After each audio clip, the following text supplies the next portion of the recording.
Allah berfirman di dalam surat Al-An'am di ayat 158. Artinya, tidaklah yang mereka tunggu-tunggu kecuali datang kepada mereka para malaikat-malaikat Allah yang mencabut nyawa mereka. Setiap kita sekarang ini sedang nunggu malaikat pencabut nyawa datang. Dan tidak ada satupun yang tidak akan ditewaskan oleh malaikat maut ini. Siapapun dia, tidak akan ditunda waktunya, sebagaimana juga tidak akan dipercepat.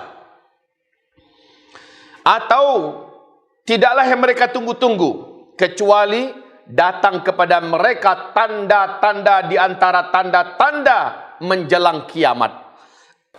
Apabila telah datang tanda-tanda itu, tidaklah bermanfaat iman mereka jika baru saat itu mereka mau beriman. Bila mereka beramal soleh, maka terlambat mereka beramal soleh saat tanda-tanda besar kiamat sudah datang.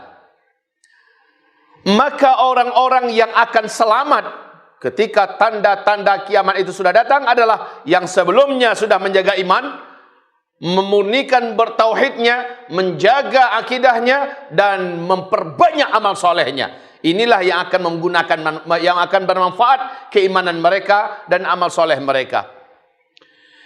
Katakanlah kepada mereka, wahai Muhammad, intaziru, tunggulah oleh kalian. Sesungguhnya kami juga sama dengan kalian, sama-sama nunggu. Jadi yang kita tunggu cuma dua dalam ayat ini. Yang pertama, yang kita tunggu kiamat kecil. Atau yang kedua, yang kita tunggu kiamat besar. Dua-duanya pasti terjadi.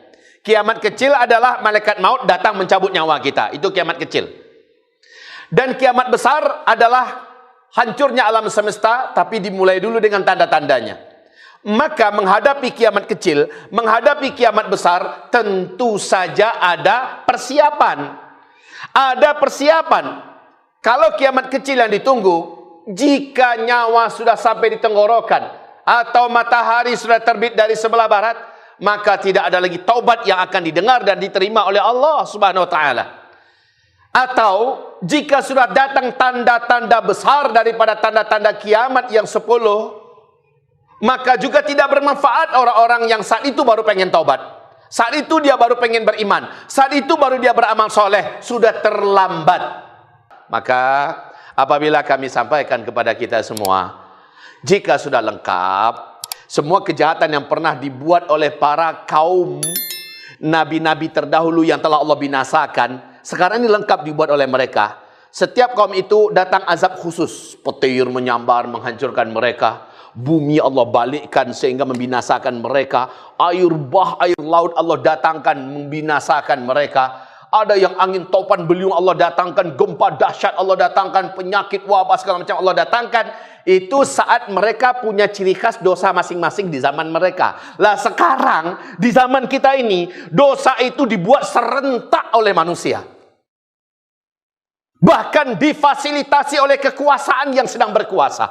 Jika demikian, saya tinggal mengucapkan kata-kata ini, tidak mendoakan, pasti tidak mendoakan. Saya berlindung pada Allah, mana ada mendoakan. Tetapi saya katakan pasti insya Allah Allah akan datangkan segala bencana-bencana yang dulu pernah Allah datangkan kepada generasi-generasi dari nabi-nabi yang kaumnya mendustakan para nabi-nabi itu dan berbuat dosa.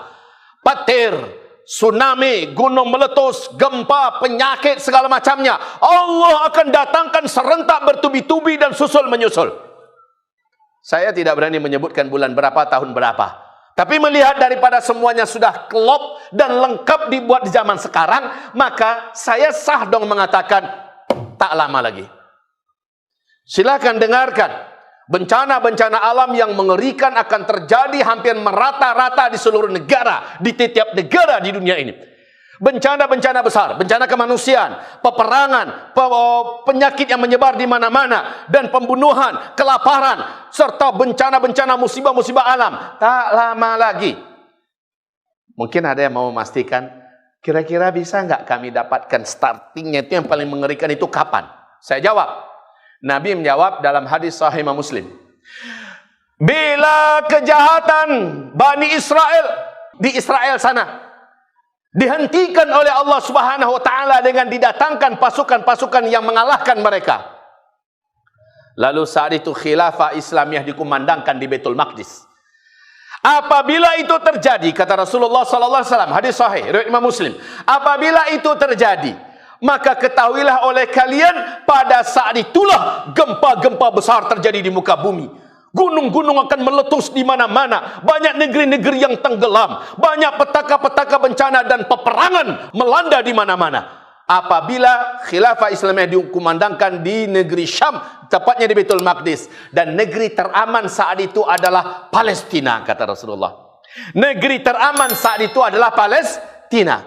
Jadi, kalau begitu, apakah kejahatan dan kebrutalan Israel akhir-akhir ini, di mana Hamas memberikan perlawanan sengit, 12 faksi jihad sekarang ini juga bergerak serentak melawan kejahatan dan kelaliman Yahudi ini, dan bergeraknya milisi-milisi militan dari berbagai negara muslim termasuk dari negeri Arab hari ini mencoba masuk ke sana. Apakah ini menunjukkan dekatnya futuh? Jika benar, lalu diumumkan khilafah Islamiyah di Baitul Maqdis, di Palestina, wahai kaum muslimin, berarti saat itu kata Rasulullah sallallahu alaihi wasallam, dunia akan dipenuhi dengan berbagai macam bencana alam yang mengerikan, peperangan, pertumpahan darah, kelaparan dan penyakit, dan segala macam kekacauan terjadi. Jangankan kelas Indonesia, Madinatul Munawwarah pada masa itu kata Rasulullah akan chaos, akan ribut, akan kacau, darah bersimbah, bertumpah di mana-mana. Di Madinah, bagaimana dengan Mekah? Madinah yang begitu aman dan tentram. Mekah juga demikian. Jika Mekah Madinah sudah demikian, maka bagaimana dengan negara yang lain, termasuk Indonesia? Maka wahai kaum muslimin, sekali lagi saya katakan, saya tidak mendoakan, saya hanya membacakan ayat, saya hanya membacakan hadis Nabi. Ketika semua yang digambarkan Nabi sudah lengkap dibuat oleh orang sekarang.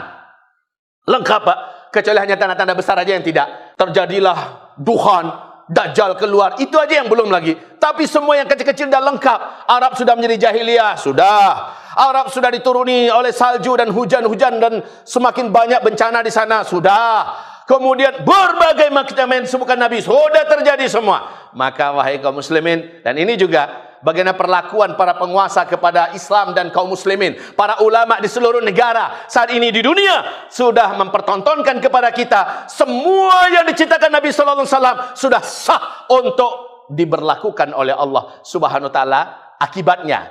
Kalau sebab sudah didatangkan semua. Sebab sudah dibuat oleh manusia semua. Akibatnya lagi. Akibatnya insyaallah soon.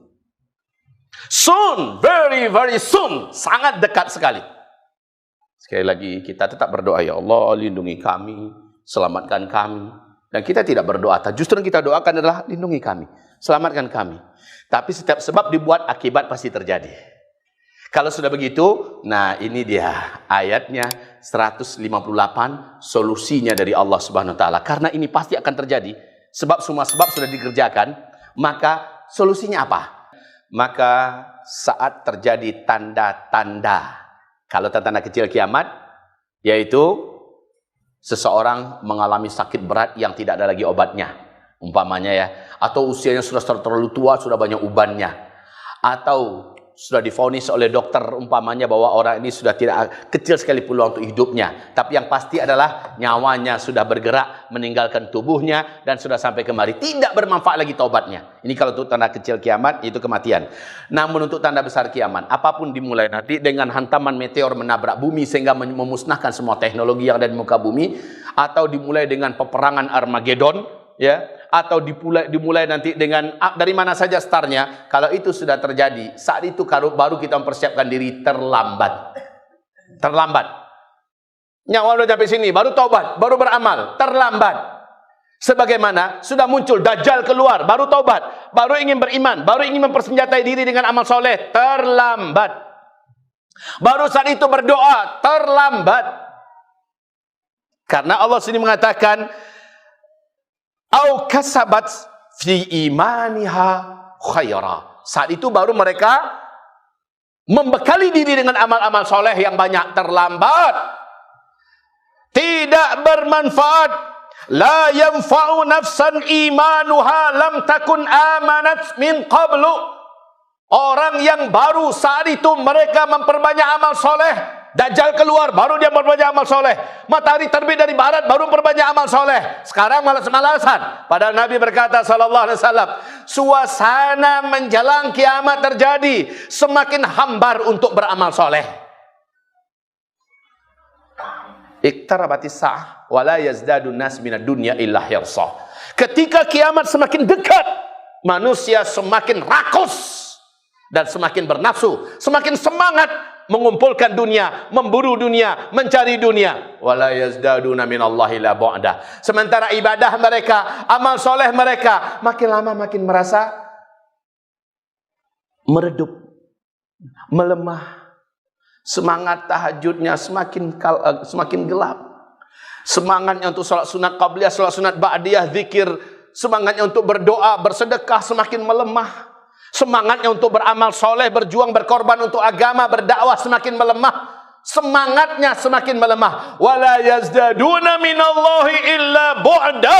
Padahal saat-saat semua sebab-sebab yang menuju kepada akibat yang mengerikan itu sudah lengkap terjadi sekarang. Seharusnya saat itu dia makin jadi-jadi memperbanyak amal soleh, makin jadi-jadi memperbanyak pengorbanan dengan harta, dengan memperbanyak doa kepada Allah. Seharusnya setelah semua sebab-sebab ini lengkap, makin dekat dan merapat kepada Allah. Hanya Allah yang mampu menjaga kita, hanya Allah yang mampu melindungi kita, hanya Allah yang mampu menyelamatkan iman kita, jiwa kita, badan kita, kehormatan kita, agama kita, keluarga kita. Tidak ada jabatan yang bisa melindungi, tidak ada pangkat yang bisa menyelamatkan, tidak ada posisi, tidak ada harta seberapapun banyak bisa melindungi kita. Tidak, wallahi hanya Allah.